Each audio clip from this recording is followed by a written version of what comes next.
자, 45-1의 문제풀이를 해보겠습니다. 우리가 27번이요. 2회분이죠. 비상장회사의 감사위원회에 관한 설명으로 틀리는 것은 감사위원회는 이사회 내 위원회 일종이죠. 그죠? 그래서 통상적인 이사회나 위원회는 2인 이상의 이사로 이제 구성이 되지만 감사위원회는 3인 이상의 이사로 구성이 된다라고 하는 게 이제 차이가 나는 거고요. 감사위원회를 구성하면은 이제 우리가 그 감사가 없죠. 감사가 있으면 감사위원회가 없는 거고 둘 중에 하나만 있다라고 하는 거죠. 그래서 감사위원회는 이사회의 일종으로 정관이 정하는 바에 따라 감사에 가름하는 권한을 행사하는 회기 및 업무감사기관이다. 415조의 2의 이제 제1항에서 이제 설명하고 있는 것이고 맞는 거죠. 감사위원회는 3인 이상의 이사로 구성하며 사회이사가 위원의 3분의 2 이상이어야 한다. 요건 이제 2항에서 설명하고 있는 거죠. 네, 맞죠. 그 다음에 감사위원회 위원이 초의 당사자인 경우에 감사위원회 위원, 우리가 이제 회사가 이사와 회사로 이제 소를 제기하는 경우에 있어서는 394조 1항에 있어서 감사가 회사를 대표하죠. 대표이사가 아니고. 근데 이제 감사위원회를 두는 경우 이제 위원이 있을 경우에 감사가 없는 거잖아요. 감사가 대표할 수가 없으니까 감사위원회 또는 이사가, 그죠? 감사위원회 또는 이사가 법원의 회사를 대표할 자로 선임할 것을 신청해야 한다라고 하는 거죠. 그래서 여기는 이제 감사위원회 이사 이해관계는 틀렸죠. 감사위원회 또는 이사가 이해관계에는 포함되지 않습니다. 3번이 틀렸고요. 이제 4번으로 넘어가 보면요. 3번이 답이네요. 감사위원회 위원회 해임에 관한 이사의 결의는 이사총수 3분의 2 이상으로 해야 한다. 요거는 이제 우리가 뭡니까 좀 엄격하게 한다라고 하는 어떤 내용들이고요. 비상장회사의 감사위원회 위원은 우리가 뭐예요? 선임 해임을 어디서 한다? 이사회에서 한다라고 하는 것이고 해임은 좀 엄격하게 한다라고 하는 것이고요. 그 자산총액 2조 원 이상의 회사의 경우에 있어서는 이제 의무적으로 이제 감사위원회를 두는 어떤 회사의 경우에 있어서는 어떻게 돼 있습니까? 에, 그 위원회 선임 해임을 누가 해요? 주주총회에서 한다라고 하는 걸 좀 기억해둬야 되는 거고요. 구분이 돼야 되는 거고요. 그다음에 5번 문항입니다. 감사위원회는 그 결의로 위원회를 대표할 자를 선정해야 한다. 이 경우 수인의 위원이 공동으로 위원회를 대표할 것을 정할 수가 있다라고 하는 거죠. 조문 그대로 내용입니다. 그죠? 사항에서 설명하고 있고요. 답은 3번이 답이고요. 자, 415조의 2. 요거 다 우리가 외워두고 시험에 들어가야 되는 거죠. 자, 그다음에 29번이요. 3회분입니다. 상장회사의 경우에 의무적으로 감사위원회를 선임하는 경우에 해당되는 거죠. 옳지 않은 것, 감사위원회 위원을 선임하거나 해임하는 권한은 주주총회에 있다라고 하는 것이죠. 우리가 이제 542조의 12의 제1항에서 설명하고 있는 어떤 내용이고요. 그 다음에 주주총회에서 이사를 선임하는 선임된 이사 중에서 감사위원회 선임해야 되고 다만 정관은 이제 2인 이상도 둘 수 있는데 달리 정하지 않는 한 이제 일이 한 명은 최소한 주총회 결의로 그런 다른 이사들과 달리 분리하는 거죠. 분리해서 감사위원회 위원이 되는 이사로 선임해야 된다라고 하는 것이죠.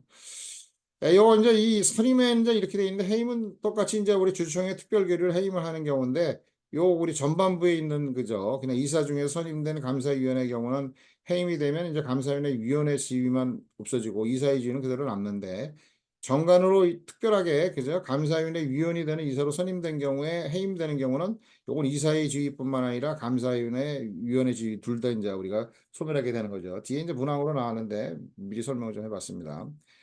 감사위원회 위원은 주총의 특별결의를 해임할 수 있다. 맞죠? 주총의 결의로 다른 이사들과 분리하여 감사위원이 되는 이사로 선임된 감사위원회 위원이 주총의 결의를 해임된 경우 이사회 지위는 감사위원회 위원의 지위만 상실한다. 틀죠?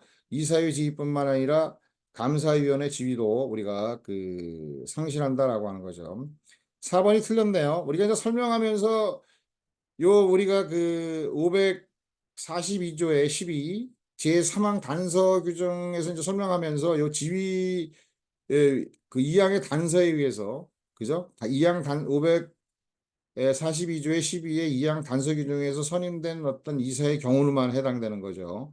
통상적인 어떤 감사위원회 위원회에 해당되는 게 아니고 이걸 이제 강조하지 않고 그냥 우리 그냥 설명을 하고 있어서 우리가 이제 그걸 이해를 잘 못했을 것 같은데 문제로 이렇게 좀 내봤습니다. 그래서 이제 지만 상실한다 이게 아니고 뭐예요? 특별히 정한 감사위원회 위원으로 우리가 선임된 이사의 경우에 있어서는 감사위원회 위원회 지위가 해임이 되면 이사뿐만 아니라 감사의 지위도 우리가 상실된다. 이건 좀 잘 기억해둬야 되는 거죠. 뭐 이렇게까지 뭐 우리가 다 같이 내지는 않을 것 같아요. 감사위원회. 근데 독자적으로 내면 이런 것들이 다 들어갈 수가 있고요. 그다음에 이제 회사가 전자적 방법으로 의결권을 행사할 수 있도록 한 경우에 출석한 주주 의결권의 과반수로 감사위원회 선임을 결의할 수 있다라고 하는 거죠. 요거는 이제 제 8항에서 이제 설명하고 있는 거고요. 그다음에 이제 우리가 다음의 문제로 넘어가 보겠습니다. 선법상 주식회사의 감사에 관한 설명으로 옳지 않은 것은 요거 이제 이게 마지막 문제죠. 감사의 임기는 취임 후 3년 내에 최종 결산 기간은 정기총회 종결시까지로 한다. 이런 거 다 이제 우리가 외워야 되는 거예요. 감사 전반적인 게. 410조에서 설명하고 있고요. 정기총회에서 재무제표와 구성공세를 승인한 경우에 2년 내에 다른 결의가 없으면 에, 이 해산한 이사감사의 그 책임을 해제한 것으로 본다 하는데 부정행위는 제외되는 거죠. 그래서 부정행위에 따른 책임을 해제한 것으로 보는 게 아니라 부정행위에 대한 거는 해제되지 않는다. 450조에서 나와 있는 것이고 이거 2번이 틀렸네요. 그다음에 모회사의 감사의 직무를 수행하기 위해서 필요한 때는 자회사의 영업을 요구할 수가 있다라고 하는 것이죠. 요거는 이제 412조의 5에 제1항에서 이제 설명하고 있는 것이고요. 1항만 좀 잘 기억해라라고 했죠. 그다음에 감사는 회사 및 자회사 이사 또는 지배인의 직무를 겸임하지 못한다라고 하는 부분들이 되는 거죠. 이건 411조인데 최근의 경우에 이제 여기 많이 나오는 어떤 좀 많이라기보다는 좀 나오고 있는 거죠. 그래서 이제 감사는 회사 및 자회사 이사 또는 지배인 기타 사용의 직무를 겸하지 못한다. 이렇게 단순하게 나올 수가 있고 요게 이제 요 종문으로 보면 자회사 이사는 모회사의 그 감사가 될 수 있고 자회사 이사는 감사는 또 모회사의 감사가 될 수 있다. 제한이 없으니까 그런 것까지 우리가 이해를 하라라고 하는 것이고요. 그다음에 감사는 언제든지 이사에 대해서 영업에 관한 보고를 요구하거나 회사의 업무 전 상태를 조사할 수 있다. 요게 이제 업무 및 회계 감사 기능을 한다라고 하는 그 어떤 권한이 되는 것이죠. 그래서 412조의 이제 2항에서 설명하고 있는 것이고요.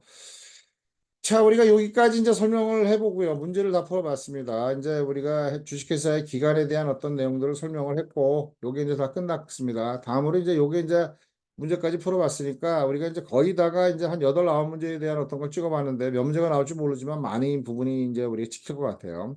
여러분들이 잘 공부해 두고요. 다음으로는 이제 어음수표를 넘어가서 한번 이제 시간은 얼마 남지 않았지만 하여튼 빠른 시간 내에 한번 좀 찍어서 한번 우리가 설명도 하고 문제도 풀어보겠습니다. 여기까지 마치겠습니다.